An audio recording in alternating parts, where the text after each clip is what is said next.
పుట్టినాడొక అసమాన బలోద్ధతుడు సంయుతుడు అంజనాసుతుడు పవననందనుడు.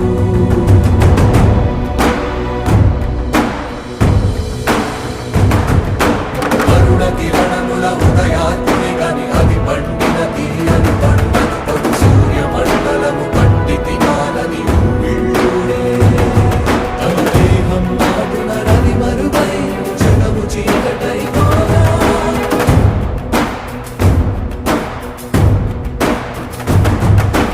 అది అమరేంద్రుడు గమనించి తన ఐరావతమధిరోడించి ఆంజనేయుని సమీపించి తన వజ్రాయుధమును విసరగా. అది పవననందనుని హనువుని తాకా చిందిన రక్త బిందువే విద్యుద్వేగంతో ధరణి స్థలి వంద కడ